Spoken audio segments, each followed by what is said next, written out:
आखिर ये दुखहर्ता कौन है और सुख देता कौन है? चलिए आज 30 सितंबर 2025 के एक आध्यात्मिक संवाद को समझते हैं, जिसका पूरा सार पिता की इसी भूमिका पर है, जिन्हें दुखहर्ता कहा गया है। आइए इसके संदेश की गहराइयों में उतरते हैं। तो ये सारी बात शुरू कहाँ से होती है? देखिए, इस ज्ञान की नींव एक ऐसी बात पर रखी है जो हम सब महसूस करते हैं। ये दुनिया दुख से भरी हुई है। कोई भी हो, कहीं भी हो, हर कोई किसी न किसी पीड़ा से गुजर रहा है और बस इसी पीड़ा से एक पुकार उठती है। और उस पुकार का जवाब वो इस एक लाइन में छुपा है। ये इस पूरे ज्ञान का सार है, समझिए। एक सीधा साधा मैसेज है कि पिता यानी दुखहर्ता सुख देने के लिए आए हैं, तो उनका संदेश भी बिल्कुल साफ है। उनके बच्चे किसी और को दुख न दें। सोचिए कितना पावरफुल और सिंपल सा प्रिंसिपल है ये। और ये कोई मामूली पुकार नहीं है। जब आत्माएं दुख के बोझ तले बिल्कुल दब जाती हैं, तो नेचुरली वो एक ऊंची शक्ति को याद करती हैं। ये ज्ञान इसी गहरी सच्ची पुकार को एक तरह से रिकॉग्नाइज करता है। राहत के लिए एक असली आवाज। तो अगर दुख से भरी दुनिया एक सवाल है, तो फिर इसका जवाब क्या है? इस ज्ञान के मुताबिक सॉल्यूशन है रूहानी बाप या स्पिरिचुअल फादर के आगमन में। चलिए समझते हैं कि उनका आना इतना इम्पोर्टेंट क्यों है। तो सबसे पहले तो ये समझना होगा कि रूहानी बाप कोई फिजिकल पिता नहीं है। वो एक परम सत्ता है जिनका मकसद पूरी तरह से स्पिरिचुअल है। ज्ञान देना, आत्माओं को उनकी इम्प्योरिटी से प्योरीफाई करना और आखिर में दुख के इस साइकिल को हमेशा के लिए खत्म कर देना। अच्छा, यहाँ एक बहुत इंटरेस्टिंग सा फर्क बताया गया है जिसे समझना जरूरी है। एक तरफ है शिव की संतान, मतलब सभी आत्माएं अपने ओरिजिनल फॉर्मलेस रूप में। लेकिन दूसरी तरफ ब्रह्मा की वंशावली उन खास आत्माओं को कहा गया है जो इस ज्ञान को पाने के लिए एक स्पिरिचुअल फैमिली का हिस्सा बनती हैं। तो फिर इस पूरी स्पिरिचुअल जर्नी का फाइनल गोल क्या है? देखिए, यहाँ बहुत क्लियरली बताया गया है, मकसद डबल है। पहला, आत्मा को फिर से प्योर बनाना, और दूसरा, उसे अपने असली घर शांतिधाम यानी शांति की दुनिया में वापस ले जाना। ये सब सुनने में तो बहुत अच्छा लगता है ना? लेकिन इसे हासिल कैसे किया जाए? तो ये सेक्शन हमें उस प्रैक्टिकल रास्ते के बारे में बताता है जिससे वो प्रॉमिस्ड प्योरिटी और हाई स्टेटस पाया जा सकता है। तो बात ये है कि हाई स्टेटस तक पहुंचने का रास्ता सिर्फ मानने का नहीं, बल्कि करने का है। यहाँ 6 खास क्वालिटीज बताई गई हैं: श्रीमत पर चलना, जिद छोड़ना, ज्ञान की पढ़ाई करना, कभी अपना नुकसान ना होने देना, सबके लिए रहमदिल बनना और छोटी मोटी लड़ाइयों से ऊपर उठना।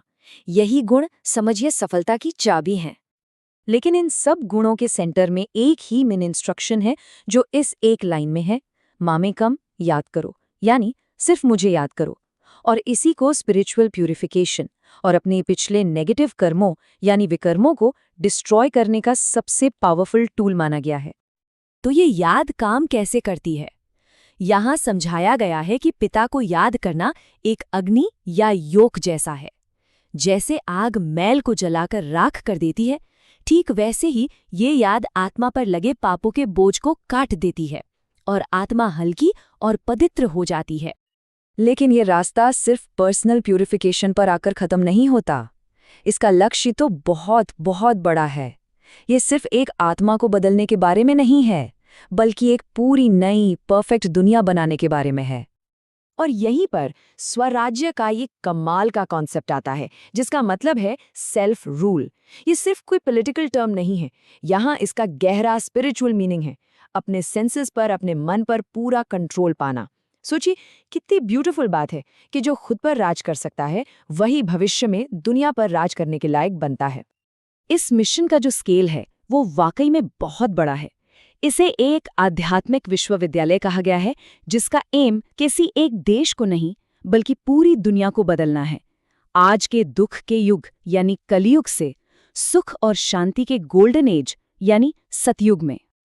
और ये जो बिलीफ है, ये दुनिया के 5000 साल के साइकिल के ज्ञान पर बेस्ड है, जिसमें हिस्ट्री खुद को रिपीट करती है। इस लॉजिक के हिसाब से कलयुग का अंत तो पक्का है और उसके बाद एक नए स्वर्ण युग का आना भी उतना ही तय है। मतलब ये एक तरह से मुश्किल समय में होप और सर्टेनिटी का एक बहुत पावरफुल मैसेज है। तो इस सारे गहरे ज्ञान से हम अपनी डेली लाइफ के लिए क्या प्रैक्टिकल एडवाइस ले सकते हैं, ये आखिरी सेक्शन मेन डिस्कोर्स से निकाले गए सबसे ज़रूरी पॉइंट्स को समराइज करता है। तो इस गहरे ज्ञान का सार क्या है जिसे जीवन में उतारा जा सकता है? 3 बातें हैं। सादगी से जियो, इच्छाओं से फ्री रहो और सेवा करो। ये समय एक तरह से स्पिरिचुअल एफर्ट यानी वनवास का है, इसलिए बाहरी चीज़ों के बजाय पिता का संदेश फैलाने पर फोकस करना है। यहाँ एक बहुत ही सुंदर वरदान दिया गया है। ये पर्सनल कंटेंटमेंट को सेवा में सक्सेस से जोड़ता है। मैसेज ये है कि अगर कोई अंदर से संतुष्ट है तो वो दूसरों की सेवा में भी जरूर सफल होगा। संतुष्टि ही सफलता की फाउंडेशन है। और आखिर में चैलेंजेस से डील करने के लिए एक बहुत ही यादगार स्ट्रैटेजी। ये स्लोगन सिखाता है कि हर ऑब्स्टिकल से लड़ने और उसे तोड़ने में एनर्जी वेस्ट करने की बजाय कभी-कभी बेहतर होता है कि हम अपनी कॉन्शियसनेस को एलिवेट करके उसे एक हाई जंप देकर पार कर जाएं। तो हम इस चर्चा को इसी गहरे सवाल के साथ छोड़ते हैं, अपने अंदर स्वराज्य स्थापित करने का असल में मतलब क्या है? अपने मन, अपने विचारों और अपनी इंद्रियों का राजा बनना कैसा महसूस होता होगा? इस पर सोचना वाकई में बहुत मीनिंगफुल है। ओम शांति।